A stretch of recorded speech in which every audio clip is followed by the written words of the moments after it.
Bismillahirrahmanirrahim. Assalamualaikum warahmatullahi wabarakatuh. Alhamdulillahirrabbilalamin. Asyhadu an la ilaha illallah, asyhadu anna Muhammadar Rasulullah. Allahumma shalli ala sayyidina Muhammad wa ala ali sayyidina Muhammad. Pemirsa yang berbahagia, yang dirahmati Allah,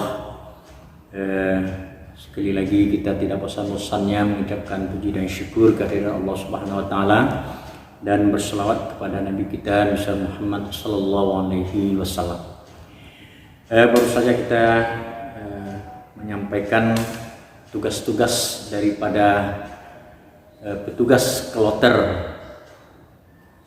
dan tugas-tugas daripada ketua rombongan dalam pelaksanaan menuju ke Arafah. Kemudian apa yang harus dipersiapkan dan apa yang harus dilakukan oleh jamaah untuk menuju ke Arafah tersebut.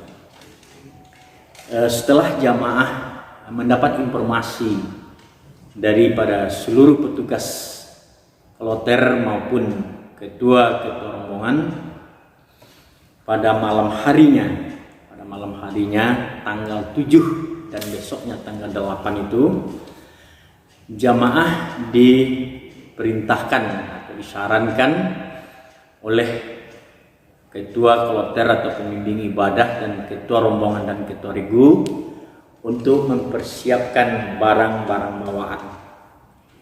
Sebagaimana kita ketahui bahwasanya jamaah itu ada mendapat 3 tas. Pertama, koper besar itu untuk tempat pakaian, ya, tempat pakaian. Kemudian ada tas tentengan itu untuk barang-barang bawaan yang ringan, ya, artinya yang akan terbawa oleh jamaah. Kemudian ada tas paspor yang selalu dibawa kemana pergi. Untuk itu, pada malam hari tanggal 7 dan besoknya tanggal 8 itu semua jamaah termasuk petugas kloter telah menyiapkan beberapa pakaian-pakaian untuk selama berada di Mina.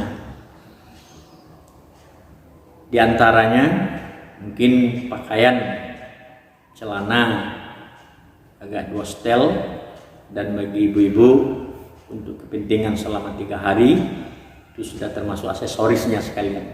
Sana itu termasuk nanti anduk, sabun, mundar gigi, kemudian odol atau Pepsodent, dan kemudian di bawah tikar. Tikar itu untuk tidur-tiduran kita di Arafah dan Musdalifah dan di Mina nanti selama kita berada di Armina itu. Selama kita berada di Armina. Kemudian Bapak-bapak, saudara-saudara, setelah lengkap pakaian-pakaian yang ada di dalam tas tadi, kemudian disimpan, dan kemudian kita mungkin juga membawa Al-Quran kecil sambil kita nanti tidur-tiduran atau beristirahat, dan kita juga membaca Al-Quran di Arafah. Nah, kemudian besok pagi untuk persiapan, jadi seluruh jamaah kloter 2 Padang, karena kita berangkat diperkirakan setelah asar urutan kelima, berarti yang dahuluan tentu urutan pertama pagi, kira-kira jam 8 atau jam 9. Seluruh jamaah tidak dibenarkan turun. Jamaah tidak dibenarkan turun dan tidak boleh keluar dari kamar masing-masing. Jangan ada nanti yang menemui ketua kloter, yang menemui ketua rombongan, Pak Ketua Kloter, Pak Ketua Rombongan, ini bagaimana nih, orang mau ke Arafah, sementara Bapak Ketua Kloter acuh tak acuh gayanya, nanti kita ketinggalan. Berarti Bapak dan Ibu ketinggalan informasi. Berarti jauh-jauh hari atau jauh-jauh waktu Ketua Kloter dan Ketua Rombongan sudah memberitahu kepada kita bahwasanya besok tanggal 8 kita berangkat setelah asar. Di Bapak-bapak, saudara-saudara, kita biarkan aja dulu berangkat kloter, mungkin dari salah satu dari yang 7 tadi, urutan pertama yang sudah berangkat ke Arafah. Jadi kalau sudah berangkat dia ke Arafah, ya kita siap. Ini sudah masuk urutan pertama, ya. Urutan pertama mungkin dari mes, ya. Mes, ya. Mungkin dari mes. Begitu, ya. Kloter pertama atau urutan pertama ini sampai di Arafah, ya. Sampai di Arafah, kemudian dia kembali lagi ke Mekah untuk menjemput urutan yang kedua, ya. Urutan yang kedua mungkin dari BTH atau Batam, ya, BTH, ya. Kemudian dibawa sampai ke Arafah, kemudian dijemput lagi in Solo, ya, Solo. Mungkin dijemput lagi, ya, sampai di sini keempat mungkin dari Ujung Pandang, ya, Pandang, Ujung Pandang, ya. Bapak-bapak dan ibu-ibu sekalian yang dirahmati Allah, apa yang perlu kita persiapkan sebelum kita berangkat? Berarti kalau urutan ketiga ini sudah berangkat, berarti kita sudah siap-siap. Apa yang kita persiapkan? Pertama adalah sunat ihram. Sama dengan persiapan kita di Madinah dulu menjelang kita ke Makkah, ya, dan kita miqatnya di beralih, ya, kita sunat ihram. Juga termasuk di sini bersih diri, ya, bersih diri, ya. Kemudian mandi, ya, sunat ihram, ya. Kemudian berharum-haruman, kemudian memakai pakaian ihram, ya. Berarti belum kita berniat, kita hanya sekedar memakai pakaian ihram, ya. Nanti akan diberikan informasi oleh ketua kloter. Jadi ketua kloter dengan orang sektor, dengan orang maktab selalu komunikasi lewat HP, ya. Berarti bapak-bapak, saudara-saudara, berangkat, ya, urutan yang keempat, ya, berarti sudah sampai ke Arafah. Dari Arafah menuju Mekah itu lebih kurang diperkirakan 1 jam, ya. Baru nanti orang sektor konfirmasi dengan orang maktab nanti konfirmasi dengan petugas atau ketua kloter atau TPAI, bahwasanya TPAI atau ketua kloter menyampaikan kepada ketua rombongan, menyampaikan kepada ketua degu, bapak-bapak dan ibu-ibu bersiap-siap, kita akan berangkat menuju Arafah. Nah, kalau tadi kita sholat zuhur, ya, kita jamakkan dengan asyar, ya, ya, tidak ada lagi urusan sholat gitu, ya, jangan sampai tidak sholat pula gitu, ya. Berarti bapak-bapak, saudara-saudara, kalau sudah ada informasi dari ketua kloter, maka kita melaksanakan di sini sholat sunat ihram.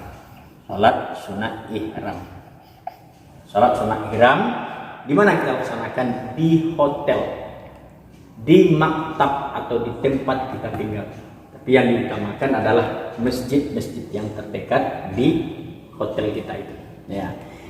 Begitu kita setelah melaksanakan sholat sunat ihram, ya, baru kita melafadzkan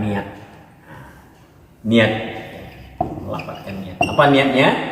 Kemarin juga kita sudah sampaikan, labbaik Allahumma hajjan, ya, atau nawaitul hajjan wa ahramtu bihi lillahi ta'ala, ya. Kita berdoa dan tidak ada lagi bahasa-bahasa yang tidak karuan, ya, yang ada ketika itu kita disunatkan membaca atau diharuskan membaca talbiyah kemudian kita zikir dan kita baca Al-Quran dan kita berdoa, ya. Mudah-mudahan Allah Subhanahu Wa Taala memelihara ihram kita, menerima ibadah kita sehat dan dapat melaksanakan ibadah haji tahun ini dengan sebaik-baiknya. Tentu ujung-ujungnya adalah haji yang mabrur, balasannya adalah surga. Ini harapan kita, ya.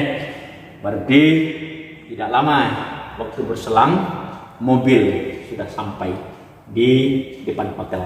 Mobil sudah sampai. Kita turun teratur, kita bawa barang bawaan kita masing-masing. Yang kita bawa itu tas tentengan yang terbawa oleh kita, yang bisa kita bawa.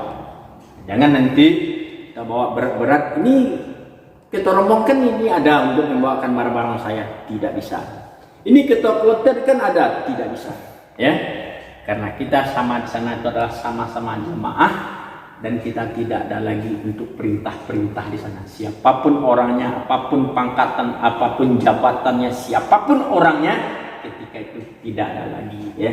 Kita sama di hadapan Allah Subhanahu Wa Taala, sama-sama memakai pakaian yang tidak berjahit, ya. Terus naik mobil cuma 5, ya, mobil 5, mobil 1, ya, masuk rombongan 1 dulu, masuk rombongan 1, kemudian ditambah dengan rombongan 2, ya.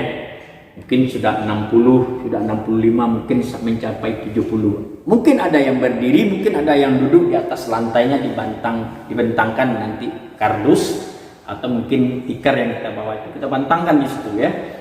Dan barang-barang bawaan kita itu kita masukkan mungkin ke dalam bagasi atau mungkin kita letakkan di atas tenda mobil. Cuman yang ada di dalam itu adalah orangnya saja. Jadi kalau kita bersempit-sempit dia di sana, ya, tidak ada lagi bahasa-bahasa. Ini bagaimana nih caranya nih panitia ini? Ini bagaimana nih ketua kloter? Ya, ini tidak sama dengan barang ini. Seperti susun sadenci saja di sini.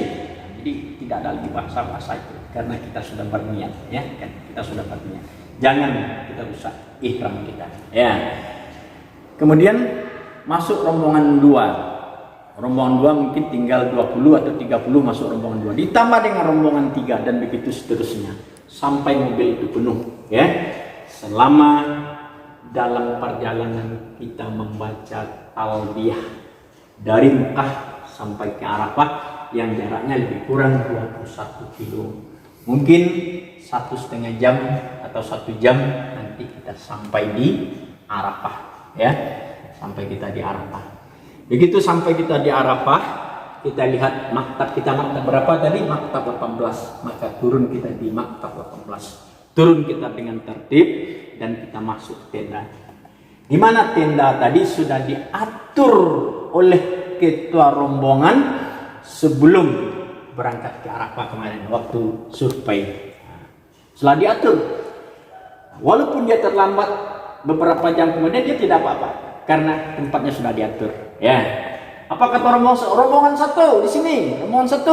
Nah, rombongan 1. Jadi siapa yang rombongan 1, dia akan merapat ke sini. Regu 1. Nah, regu 1. Regu 2. Regu 3. Regu 4. Rombongan 2. Dia akan mencari ketua rombongannya, ya. Sampai nanti rombongan 10, sampai nanti regu 40 atau regu 38 dan 36 dan seterusnya, ya. Jadi sudah diatur.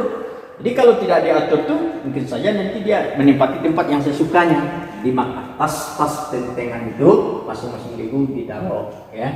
Taruh. Nanti diaturlah di sini, ya. Atur di sini, itu di sini. Kemudian tikar dibantang tikar dari kita bawa. Pantang semua, ya. Pada tanggal 8 Zulhijjah itu belum ada pekerjaan, ya. Ya, belum ada lagi pekerjaan. Kita paling-paling di sana nanti kata ketua rombongan, ya, kata ketua kloter, bapak ketua rombongan, ya, ini ada makanan, ini ada nasi, ya, tolong ambil di sana. Jadi dibawalah masing-masing regu kita. Jadi satu rombongan itu 4 regu. Jadi satu rombongan itu adalah 45, ya. Satu regu itu adalah 11. 11 kali 4, 44 tambah 1 rombongan, jadi 45. Jadi 45. Di masing-masing regu tadi, ya, masing-masing regu tadi membagikan kepada 11 orang yang dengan ketua regunya. Membagikan, ya. Ada di sana nasi 1 kotak, buah 1, ya, mungkin apel, mungkin pisang. Kemudian mungkin saja nanti itu ada 1 air, 1 gelas air. Jangan dilebih-lebihkan nanti, artinya jangan kita ambil jatah orang, ya. Ketika kita mau ambil jatah orang nanti jadi tidak cukup, ya, mungkin airnya, mungkin buahnya. Lalu ada yang berkata sudah cukup belum? Mana? Saya Pak, saya. Jadi ada yang mengatakan, kata orang maktab itu 1 halal 2 haram. Nah, jadi ada istilah-istilah itu di sana, ya, 1 halal 2 haram. Lalu artinya malulah orang yang mengambil jatah orang itu. Lalu malulah orang-orang mengatakan, oh ya ini satu, rupanya dia masukkan ke dalam ihramnya gitu, ya. Jadi Bapak dan Ibu sekalian, ini yang perlu kita cermati, ya. Jadi kalau bukan jatah kita itu berikan kepada orang lain, itu bukan hak kita, ya. Artinya makan sampai maghrib, kita sholat maghrib jamak dengan isya, ya.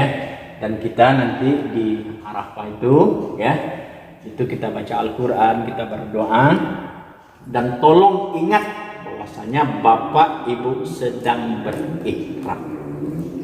Nah, jadi di sini ada nanti disediakan toilet, toilet bagi laki-laki dan toilet bagi perempuan. Sekarang kita tidak tahu perkembangannya atau sudah lengkap atau bagaimana, kita tidak tahu. Tapi pengalaman kita yang sudah berangkat saya tanggal tahun 2014 pengalaman, ya, itu antara toilet perempuan dengan toilet laki-laki itu dipisah gitu, ya. Itu dalam satu maktab itu sebanyak 7 kloter itu rata-rata sekitar 400. Jadi 7 kali 4 berarti 2.800, ya, orang. Itu toilet disediakan bagi laki-laki cuma 15 dan bagi wanita cuma 15. Nah, jadi kalau yang terasa rasa-rasanya buang air cepat keluar. Jadi karena antriannya di toilet itu luar biasa, ya. Jadi jangan ditunggukan terdesak kita dulu baru kita ke toilet, ya. Nah, macam-macam lah perangai orang itu di dalam toilet itu. Kadang-kadang ada orang yang mencuci dan segala macam, ya. Inilah kadang-kadang yang akan membuat ibadah haji kita atau ihram kita rusak, ya. Jadi hal-hal yang demikian tolong kita hindari. Nah, ini berarti malam tetap berlanjut, ya. Dan usahakan paling lama jam 11 Bapak Ibu sudah tidur, tidak ada kegiatan lain. Karena pada hari ini sampai malam itu belum ada hubungannya dengan wukuf, Tapi Bapak sudah berada di Arafah, tapi dengan wukuf belum ada hubungannya, ya. Bapak-bapak, saudara-saudara, sesudah itu kita upayakan nanti kita bangun jam 3 atau 1/4 malam, dan usahakan ibu bapak di sini kita sholat tahajud, ya, tahajud. Nah, tahajud, ya. Kapan lagi? Mungkin 1 kali ini kita akan ke sini, dan anggap kita sekali ini akan ke sini, dan kita tidak akan pernah lagi ke sini. Jadi untuk apa? Untuk menambah kekhusyukan kita dalam menjalankan ibadah. Jadi sholat tahajud di Arafah ini sangat luar biasa. Ya, lalu jangan Bapak Ibu tidur, ya. Jadi langsung nanti sholat fajar, sholat sunat rawatib, langsung nanti dengan sholat subuh berjamaah bersama ketua kloter, ya, yang dipimpin oleh nanti pembimbing ibadah. Jadi setelah itu baru kita istirahat sebentar, kemudian datang pula makan siang, ya, makan pagi, ya, datang pula sarapan, ya, ambil makanan itu, ya. Jangan kita bilang, ya, saya tidak biasa makan pagi, cukup 1 gelas kopi tambah dengan kue 1. Nah, itu saya tidak makan-makan tidak apa-apa. Tapi di sana jangan coba-coba Bapak tidak makan dan tidak minum. Ya, nanti sakit. Kita ke sana itu bukan untuk sakit. Ke sana kita bukan untuk mati. Ke sana kita adalah untuk beribadah. Yang terpenting Bapak-bapak, saudara-saudara, yang perlu kita sampaikan, setengah jam paling kurang Bapak Ibu harus minum. Ya, kalau tidak nanti kekeringan. Ya, kekeringan. Ya. Bapak-bapak, saudara-saudara yang dimuliakan Allah, yang berbahagia, berarti mungkin hari sudah jam sekian, jam 10 atau jam 9 kita sholat duha. Sholat duha, ya. Sholat duha di Arafah. Dalam posisi berpakaian ihram. Ya, jangan lupa sedetik pun Bapak Ibu bahwasanya Ibu sedang berihram. Ini. Dan kami sampaikan kepada Bapak dan Ibu selambat-lambatnya, ya, jam 11 atau 11.30, ya, semuanya Bapak sudah beruduk, semua Ibu Bapak sudah beruduk, dan semuanya sudah berada di tenda kembali, ya. Untuk apa? Untuk mendengarkan, ya, penyambutan wukuf, ya, untuk persiapan wukuf. Itu yang laki-laki tampil ke depan, maju saf di depan, yang wanita mundur ke belakang. Lalu tikarnya bagaimana? Biarkan saja tikar kita dipakai orang, dan tikar orang juga kita yang pakai gitu, ya. Barang-barang bagaimana? Biarkan aja di sana. Mungkin saja disusun dengan rapi, ya. Tas itu kan sudah pakai nama, jadi nanti kita pilih lagi setelah melaksanakan wukuf. Berarti kita sudah atur saf, laki-laki di depan, wanita di belakang. Selama kita menjelang masuk waktu zuhur, kita selalu membaca talbiyah. Labbaik Allahumma labbaik, labbaik la syarika laka labbaik, innal hamda wan ni'mata laka wal mulk la syarika lak. Nih, bacaan terus. Bapak-bapak, saudara-saudara, masuk waktu zuhur, ya. Ditandai dengan azan. Allahu Akbar, Allahu Akbar. Ya. Allahu Akbar, Allahu Akbar. Berarti petugas-petugas itu sudah ditunjuk oleh ketua kloter. Siapa yang muazzinnya, siapa yang imamnya, siapa yang khutbahnya, ya, itu sudah ada, ya, sudah ada. Berarti jauh-jauh sebelumnya sudah ditunjuk oleh ketua kloter. Mungkin saja nanti pemimpin ibadah sebagai membaca khutbah, dan mungkin ada ulama di sana, dia akan membaca khutbahnya, nanti itu terserah. Ini tugas daripada ketua kloter, ya, tugas, dan itu sudah diatur oleh kloter masing-masing, ya. Lalu bagaimana sholatnya? Apakah seperti sholat Jumat ataukah seperti sholat hari raya? Itu terserah pelaksanaannya. Apakah sholat dahulu baru khutbah atau khutbah dulu baru sholat seperti sholat Jumat? Ya, itu terserah. Sebab khutbah Arafah itu tidak termasuk rukun, dan itu adalah anjuran. Dan yang rukun itu adalah hadir di Arafah, ini yang terpenting, ya. Sekalipun tidak membaca khutbah Arafah, hajinya sah. Itu yang perlu kita sampaikan, ya. Berarti setelah itu isi daripada khutbah Arafah itu tentu bagaimana, ya. Man arafa nafsahu faqad arafa rabbahu, ya. Ingatlah Anda dengan diri Anda akan ingat dengan Allah. Arafah itu adalah merupakan suatu miniatur pada mahsyar nanti. Demikianlah keadaan manusia-manusia yang berada di padang mahsyar nanti tidak ada lagi perbedaan ya. Bapak-bapak, saudara-saudara, ada sebuah hadis Rasulullah SAW menyampaikan ketika Rasulullah SAW berada di Arafah menjelang maghrib, ketika matahari hampir terbenam, langit sudah memerah, lalu Rasulullah memanggil Bilal bin Rabah. Wahai Bilal bin Rabah, tolong diamkan jamaah ini ya, karena jamaah itu belum beberapa orang ya. Kata Bilal bin Rabah, ya Rasulullah. Lalu Bilal bin Rabah berdiri, wahai jamaah, wahai saudara-saudara kaum muslimin, kaum muslimat, mohon diam sebentar. Rasulullah ingin berpesan kepada kita.